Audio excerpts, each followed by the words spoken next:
ஒரு தண்டனை வந்து மிளகாய் சாப்பிட்றது, இன்னொரு தண்டனை வந்து சவுக்குல வந்து அடிக்கிறது அப்படின்னு 2 தண்டனையை வந்து சுட்டி காட்டி இது வந்து திமுக, இது அதிமுக, இது ரெண்டுமே வந்து 2026ல வந்து வரக்கூடாது அப்படின்ற மாதிரி சொல்லியிருக்காங்க. அண்ணன் சீமான் அவர்களை பொறுத்தவரைக்கும் அவர் ஒரு இயல்பான தலைவர். மக்களோடு மக்களாக தினமும் ஆயிரக்கணக்கானவர்களை சந்திக்கக்கூடிய தலைவர். சில பேர் மாதிரி பிரஸ் மீட்லேயோ இல்லை மேடையிலேயோ மட்டும் சும்மா பேசுறது, இல்லை எழுதி வச்சுட்டு பேசுறது. அதாவது மீடியாவில் தவிர்க்கிறது, இந்த மாதிரியான வேலைகள்லாம் தொடர்ந்து திமுகவுடைய கைக்கூலி ஊடகங்கள் எல்லாம் செஞ்சுட்டு தான் இருக்காங்க. அதாவது சமீபத்தில் கூட பார்த்தீங்கன்னா அடுத்த முதல்வர் யாருன்னு கேட்டு எடப்பாடியார். இதெல்லாமே இவங்களுக்கு பயம். அப்போ ஊடக வெளிச்சத்திலையும் எல்லா விஷயத்திலையும் சீமான் வந்துட்டா அவர் தான் நாளைக்கு தமிழ்நாட்டுடைய முதல்வராக வருவார், தவிர்க்க முடியாத சக்தியாக வருவார் அப்படிங்கிற பயம் காரணமாக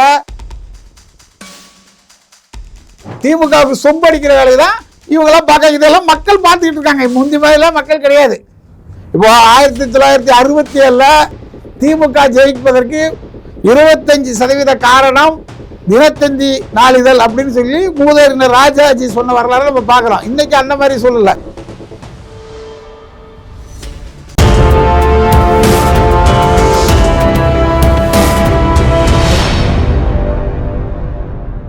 இப்போ வந்து ரீசெண்டா வந்து சீமான் அவர்கள் ஒரு செய்தியாளர் சந்திப்புல வந்து திமுகவையும் அதிமுகவையும் பேய் பிசாசு அப்படின்னு சொல்லியிருக்காங்க. அதாவது ஒரு தண்டனை வந்து மிளகாய் சாப்பிட்றது, இன்னொரு தண்டனை வந்து சவுக்குல வந்து அடிக்கிறது அப்படின்னு 2 தண்டனையை வந்து சுட்டி காட்டி இது வந்து திமுக, இது அதிமுக, இது ரெண்டுமே வந்து 2026ல வந்து வரக்கூடாது அப்படின்ற மாதிரி சொல்லியிருக்காங்க.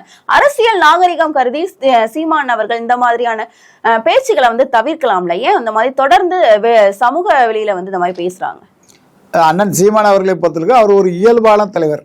மக்களோடு மக்களாக தினமும் ஆயிரக்கணக்கானவர்களை சந்திக்கக்கூடிய தலைவர். சில பேர் மாதிரி பிரஸ் மீட்லேயோ இல்லை மேடையிலேயோ மட்டும் சும்மா பேசுறது, இல்லை எழுதி வச்சுட்டு பேசுறது அப்படிங்கிற அடிப்படையில் அவர் அப்படிப்பட்ட தலைவர் இல்லை. மக்களுக்கு எந்த பிரச்சனை இருக்கோ மக்களோட மக்களாக பயணிக்கும் போது மக்களோட மொழியில் அவர் பேசுறாரு.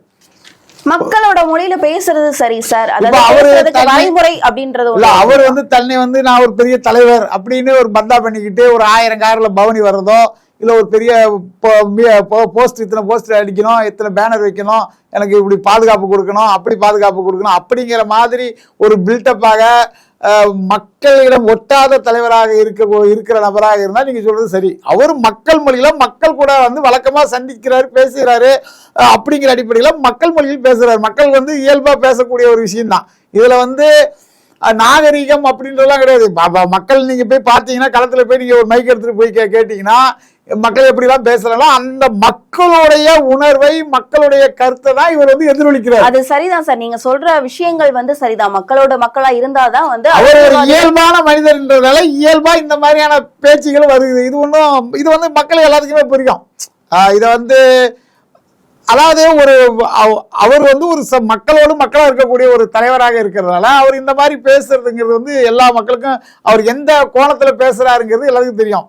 அவர் வேணுமென்றே திட்டமிட்டு இவர்கள் மீது அவதூறு பேசணும். இப்ப திருச்சி சிவான்னு சொல்லி ஒருவர் காமராஜரை பற்றி வேணும்னு சொல்லி ஒரு அவதூறு பரப்புறாரு. அது வந்து அவதூறு, கலங்கம் கற்பிக்கிறது. இவர் அந்த மாதிரி எல்லாம் பேசல. இயல்பா மக்கள் பேசக்கூடிய மக்கள் மொழியை ஒரு சாதாரணமா எடுத்து சொல்றாரு, அவ்வளவுதான் விஷயம். கண்டிப்பா. இப்ப மற்ற அரசியல் தலைவர்கள்லாம் என்ன சொல்றாங்கன்னா, சீமான் அவர்களுக்கு வாய் கொழுப்பு அதிகம், அதனாலதான் இந்த வந்து சமூக வெளியில இந்த மாதிரியான சொற்களை வந்து பயன்படுத்துறாரு, இவரை வந்து கண்டுகொள்ளாதீங்க அப்படின்னு மீடியா வெளிச்சத்துல இருந்து தவிர்த்தே வச்சிருக்காங்க. ஆனாலும் கூட மீடியால வந்து சீமான் அவர்கள் தான் பெரிய அளவுல பேசும் பொருளா இருக்காங்களே. இது அதாவது மீடியாவில் தவிர்க்கிறது, இந்த மாதிரியான வேலைகள்லாம் தொடர்ந்து திமுகவுடைய கைக்கூலி ஊடகங்கள் எல்லாம் செஞ்சுட்டு தான் இருக்காங்க. அதாவது சமீபத்தில் கூட பார்த்தீங்கன்னா அடுத்த முதல்வர் யாருன்னு கேட்டு எடப்பாடியார், விஜய், ஸ்டாலின் அப்படின்னு 3 பேரை மட்டும் காட்டுறாங்க. ஆனா சீமான் அவர்களோட தனித்து போட்டியிட்டு 36 லட்சம் ஓட்டு வாங்கிய சீமான் அவர்களை காண்பிப்பதற்கு கூட பயப்படுறாங்க. விஜயோட வாக்கு வங்கி என்னன்றது அவருக்கே தெரியாது. ஆனா அவரை முதலமைச்சர் வேட்பாளரை ப்ரொமோட் பண்றாங்க. மக்களை களத்திலிருந்து தொடர்ந்து தேர்தலை தனிச்சே சந்திச்சுட்டு வரக்கூடிய ஒரு தனிப்பெரும் தலைவரை வந்து இவங்க வந்து பேசுறதுக்கே தயாரா இல்ல. அதுக்கு காரணம் இந்த மாதிரி கிடையாது, இந்த மாதிரி கிடையாது. அவங்க எல்லாம் கையூட்டு பெற்றுக்கொண்டு இவரை தவிர்க்க வேண்டும் நினைக்கிறாங்கன்னா மக்களுக்கு வந்து எல்லா விஷயமும் இப்ப புரியுது. இன்னைக்கு வந்து பிரிண்டிங் மீடியாவா இருக்கட்டும், காட்சி ஊடகங்களா இருக்கட்டும், அதை தாண்டி சமூக வலைதளங்கள் மிகப்பெரிய அளவில் மக்கள் மத்தியில் போய் இருக்கு. அதாவது உதாரணம் சொல்றதுன்னா யூடியூப்பா இருக்கட்டும், ட்விட்டர், வாட்ஸ்அப்பு, இன்ஸ்டாகிராமு, ஃபேஸ்புக்குன்னு எல்லா இதுலேயும் முதன்மையான இடத்தில் இன்னைக்கு அண்ணன் சீமான் தான் இருக்காங்க. அதுக்கு காரணம் அவர் மக்களோடு மக்களாக ஒன்றி பழகிற காரணத்தினால தான். நீங்க பேப்பர்ல போட்டாலும் சரி, போடாட்டி சரி, டிவியில போட்டாலும் சரி, போடாட்டி சரி, மக்கள் மனதில் நம்பர் 1 இடத்தில் இருப்பது அண்ணன் சீமான் அவர்கள் தான். அது வாக்காக மாறி அவர் நாளைக்கு 2020 முதல்வர் ஆவாரா ஆக மாட்டாராங்கிறது தான் விவாதம். ஆனா தமிழ்நாட்டில் உள்ள அனைத்து மக்கள் மனதிலும் இன்னைக்கு இருக்கக்கூடிய ஒரே தலைவர் தான் அண்ணன் சீமான்ங்கிறது தான் உண்மையான விஷயம். இவங்க ஒரு பயம் காரணமாக அவர் பேரை சொல்றதுக்கோ இல்ல அவர் இப்படி பேசிட்டாரு அப்படி பேசிட்டாரு. என்ன பயம் சீமான் அவர்களை பார்த்து? தனிச்சு போட்டியிடக்கூடாது, அதுக்கு பார்த்தே பயந்தானே. இப்போ திமுக தமிழ்நாட்டில் எத்தனை முறை ஆட்சியில் இருந்திருக்கு? ஒரு தடவையாச்சும் தனிச்சு போட்டியிடுற தகுதி திமுகவுக்கு இருக்கா? கிடையாதுல்ல. அப்போதான் ஆட்டோமேட்டிக்கா என்னால முடியாத விஷயத்தை இன்னொரு செய்யும்போது எனக்கு பயம் வந்துடல. 117 தொகுதிகளில் பெண்களை நிறுத்துறாரு. அந்த அந்த திராணி திமுகவுக்கு இருக்குதா? கிடையாது. 50% பெண்களுக்கு சரி பாதியை கொடுக்கக்கூடிய தலைவனா இருக்கும்போது அது ஆட்டோமேட்டிக்கா ஒரு பயம் வந்துடும் இல்லையா? பட்டியல் வெளியேற்றம்னு சொல்லி ஒரு சமூகத்திற்காக மிகப்பெரிய போராட்டத்தை முன்னெடுக்கக்கூடிய தைரியம் அண்ணன் சீமானுக்கு இருக்கு. திமுகவுக்கு இருக்குதா? திமுக எத்தனை முறை ஆட்சி பண்ண கட்சி தானே? கிடையாது. மோடி அவர்களை எதிர்த்து பல்வேறு விஷயங்களை ஓப்பனாக அண்ணன் சீமானால முடியுது. ஸ்டாலின் அவரால் பேச முடியுதா? டாஸ்மார்க்ல ஊழல் அப்படிங்கிற உடனே மோடியை பார்க்கறதுக்கு வேக வேகமாக ஓடி போனாரு. இதே எதிர்கட்சி தலைவராக இருக்கும்போது கருப்படி காட்டி கோபேக் மோடி அப்படின்னு சொன்னாங்க.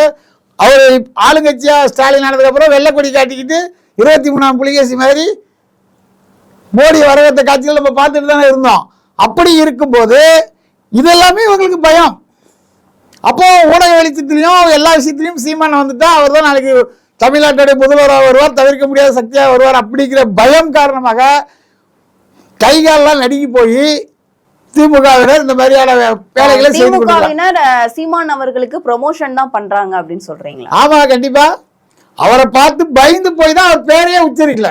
ஒட்டுமொத்த தமிழக மக்களுக்கே தெரியும் 3வது பெரிய கட்சி தனித்து போட்டியிடுற கட்சி சீமான கட்சி. அப்படி பார்த்தா முதல் இடத்துல தனித்து போடுற கட்சியை தான் நம்ம முதல்மே வைக்கணும்.